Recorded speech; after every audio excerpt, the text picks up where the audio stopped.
If you live in Gaza City and received one of these red leaflets this weekend, you might not be sure whether this was a warning or a threat. To residents of Gaza, your presence in the north puts your life in danger. Whoever chooses not to leave the north to the south might be identified as an accomplice in a terrorist organization. Signed, the Israeli army. Israel says it has every intention of moving into Gaza.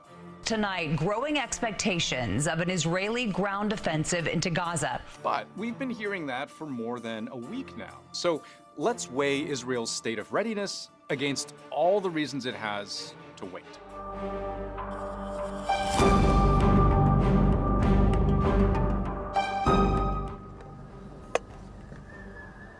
That shimmer in the sky, that's what thousands of leaflets look like from below.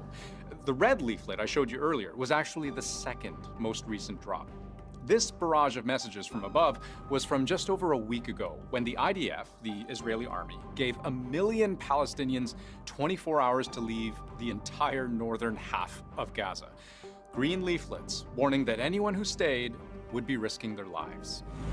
In the northern Gaza Strip, the beginning of a mass exodus, the streets filled with confusion, after Israel's military gave residents 24 hours to leave and relocate south. And with a second round of warnings has come a dramatic intensification of airstrikes across Gaza, but especially in and around Gaza City. This evening we're seeing and witnessing the most heavy and sustained airstrikes and artillery strikes on Gaza, on this northern end of Gaza, I think, than we've witnessed over the past 2 weeks. Gaza's north, a major front if and when Israeli troops decide to push in.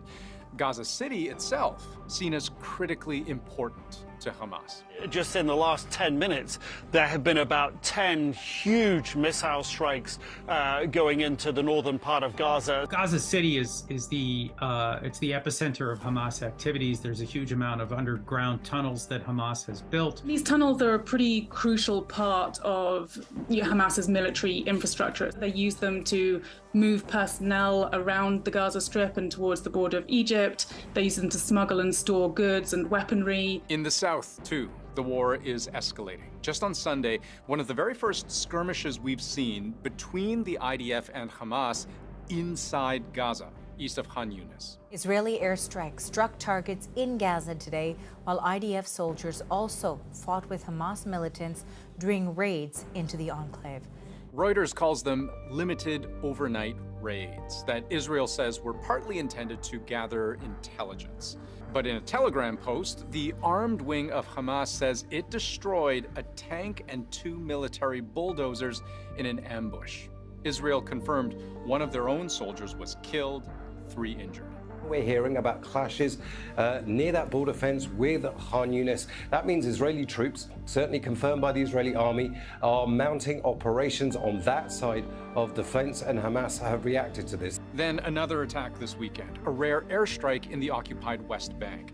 The target, a mosque that the IDF claimed was a command center to plan and execute attacks against civilians. On social media, it also posted what it claims are diagrams of the compound, including dig sites, weapon stores, and electronic equipment. Now, bear in mind, we haven't been able to assess the accuracy of these allegations or diagrams ourselves. The Palestinian Authority called the attack a dangerous escalation, saying at least 2 people were killed and 3 injured. Since the war began, nearly 100 Palestinians have been killed in the West Bank, mainly in clashes with Israeli troops.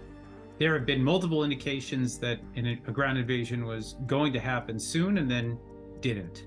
I'd say there have been 2 or 3 false starts so far. I do think that it does look a bit chaotic from abroad as we watch what's going on here.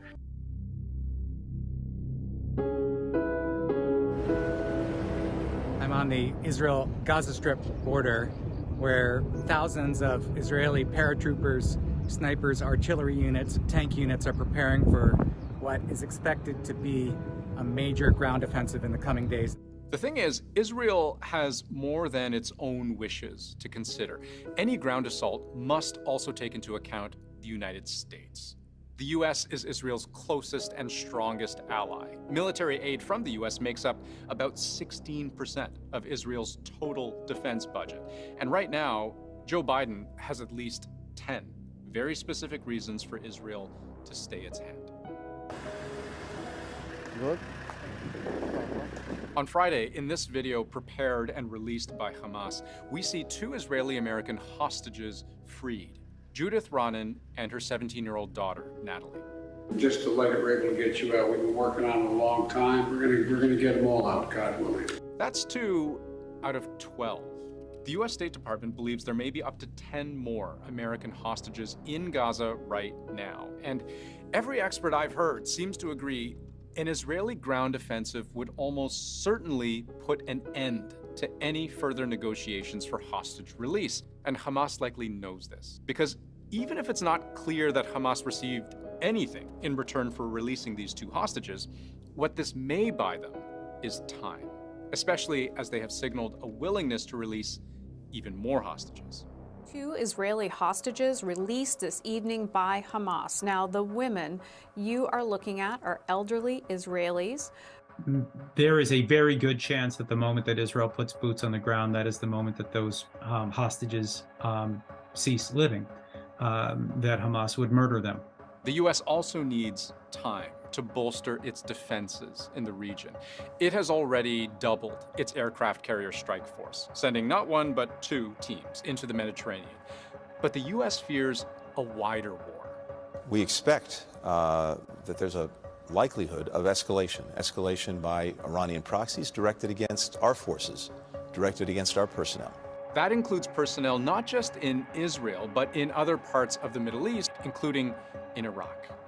On Sunday, the State Department advised all of its non-essential government employees to leave its embassy in Baghdad and its consulate in Erbil, citing increased threats of terrorism, kidnapping, armed conflict, and civil unrest. And the previous day, a statement from the Defense Secretary that the U.S. is sending a THAAD battery and Patriot battalions to the region to protect U.S. forces. Now, THAAD stands for Terminal High Altitude Area Defense, and it looks like this.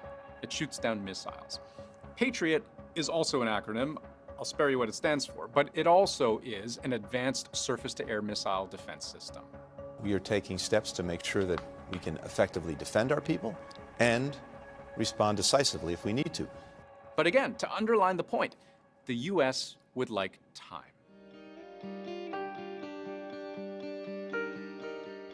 Now, the U.S. has been clear it doesn't tell Israel what to do. We're not in the business of second-guessing what they're doing. Israel has not only the right, as we've said, but the obligation to defend itself. But that hasn't stopped other international players from urging Israel to proceed with caution.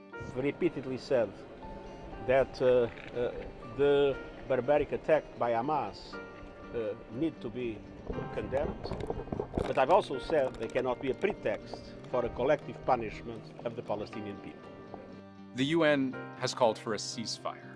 And a poll by an Israeli daily newspaper on Friday suggests only 65% of Israelis supported an extensive ground operation in the Gaza Strip.